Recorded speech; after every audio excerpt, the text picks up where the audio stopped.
बाबर आजम के इस पीएसएल में सबसे ज्यादा रन करने के बाद भी, अपनी टीम को चैंपियन बनाने के बाद भी, as a captain, as a opener, as a batter, front से लीड करते हुए पेशावर ज़ल्मी को चैंपियन बनाने के बाद भी पाकिस्तान में दो लोग बाबर आजम से बिल्कुल भी खुश नहीं है, जिनमें नंबर 1 पे आते हैं अहमद शहजाद और नंबर 2 पर आते हैं राशिद लतीफ। और इन दोनों को लगता है कि बाबर इस परफॉर्मेंस के बावजूद पाकिस्तान टी20 स्क्वाड में खेलना डिजर्व नहीं करता, उसकी पाकिस्तान टीम में जगह नहीं बनती, क्योंकि बाबर ने जो परफॉर्मेंस इस बार पीएसएल में दी है वो बैटिंग पैराडाइज विकेटों पर दी है, वो फ्लैट विकेटों पर दी है। और इस बार पीएसएल में बॉलिंग का स्टैंडर्ड बहुत लो था, इसलिए बाबर के बल्ले से रन आए हैं। मतलब ये वो लोग हैं जो कभी बाबर से खुश हो ही नहीं सकते। बाबर रन नहीं कर रहा था तब तो तनकीद करना बनती थी, लेकिन जब इस बार बाबर ने सबसे ज्यादा रन किए, एक डिफरेंट बाबर आजम नजर आया, ये लोग तब भी बाबर आजम से खुश नहीं हुए और आज भी बाबर पर तनकीद कर रहे हैं, आज भी उसको पाकिस्तान टीम से निकालने पर तुले हुए हैं। और भाई साहब, आपको बाबर से और क्या चाहिए? मैं खुद बाबर का बहुत बड़ा क्रिटिक रहा हूं।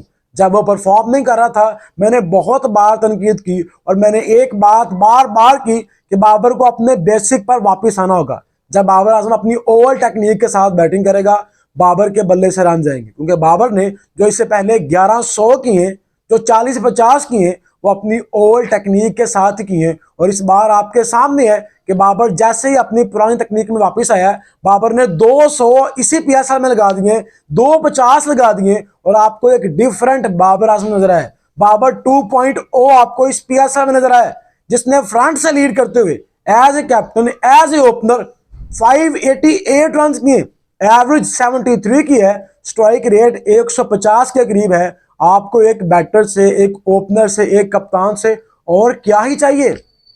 और अगर बाबर आजम इस परफॉर्मेंस के बाद भी पाकिस्तान टीम में खेलना डिजर्व नहीं करता, तो फिर कौन सा ऐसा बैटर है जो पाकिस्तान टीम में खेलना डिजर्व करता है?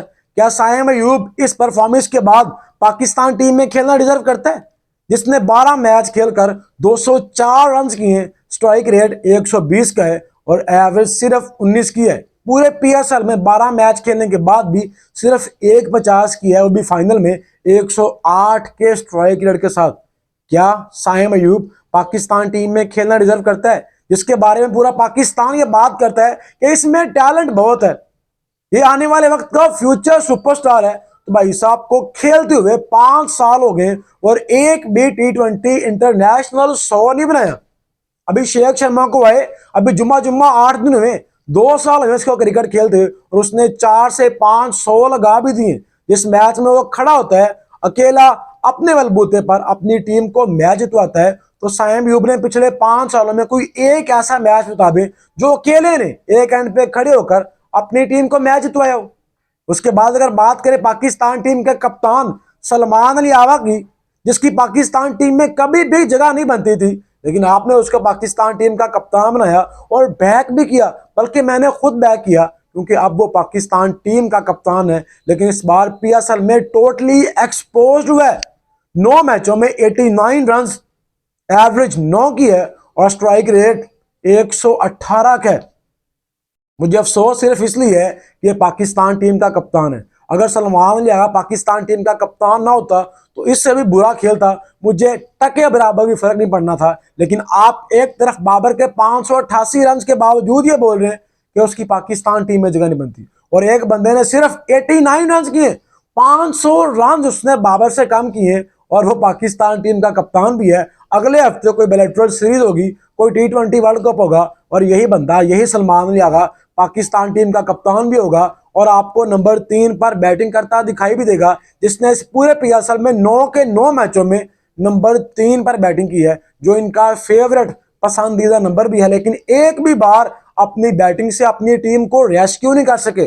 रन करना तो बहुत दूर की बात है, 50 करना तो बहुत दूर की बात है, एक भी बार 20-30 रन नहीं किए।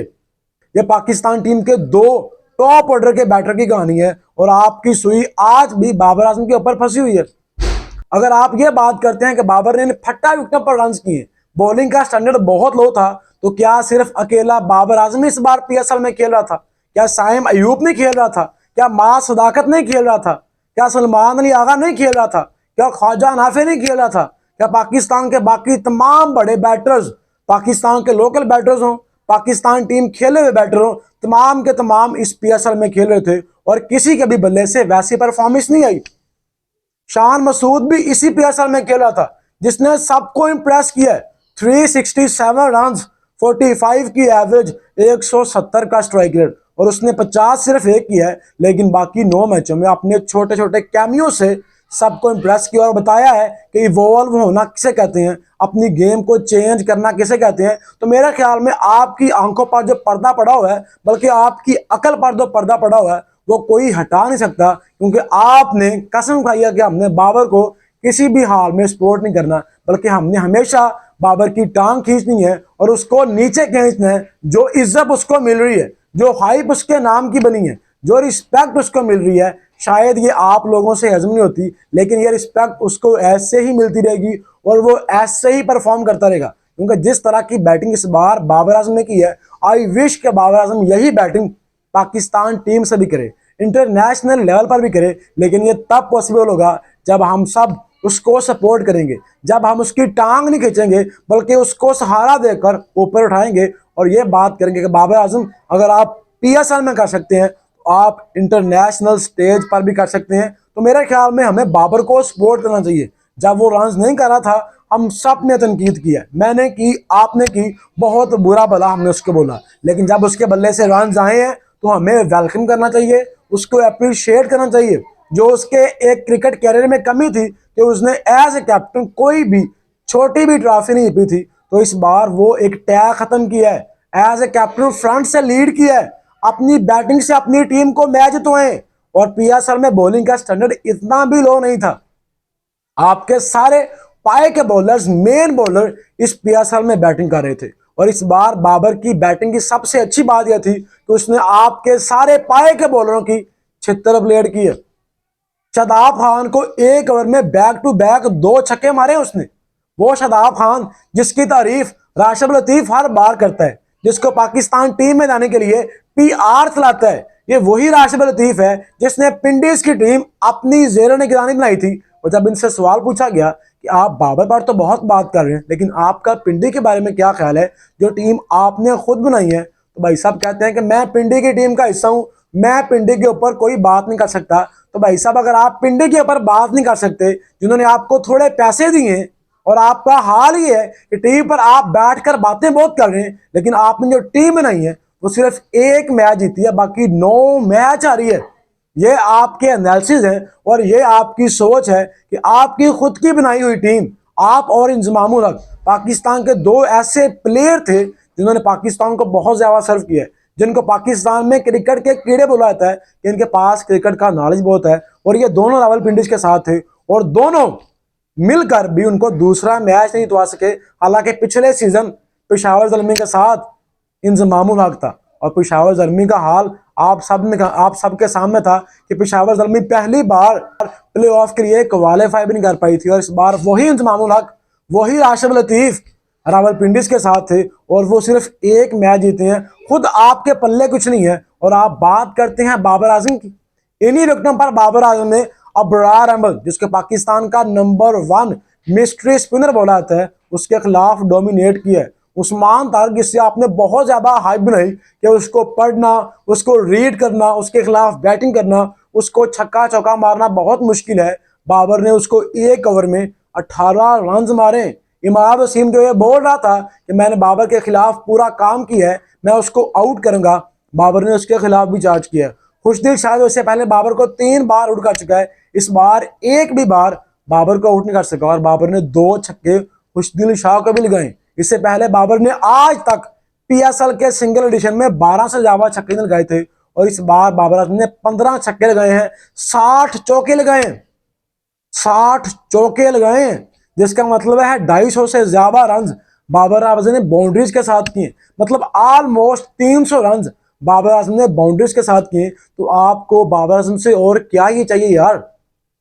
कब आप बाबर आजम से खुश होंगे और बाकी प्लेयर्स के ऊपर बात करेंगे? आपको साइम के ऊपर बात करनी है कि कब परफॉर्म करेगा, आपको सलमान लिया के ऊपर बात करनी है कि पाकिस्तान टीम का कप्तान क्यों है, आपको मास सदाकत के ऊपर बात करनी है कि ये लंबी बारियां कब लेगा, ये छोटे छोटे कैमियोज से कब तक खुश होगा, आपको बात करनी है पाकिस्तान के मिडिल ऑर्डर पर कि पाकिस्तान के मिडिल ऑर्डर में नंबर 4 पर शादाब खान क्यों है, हसन नवाज क्यों नहीं है।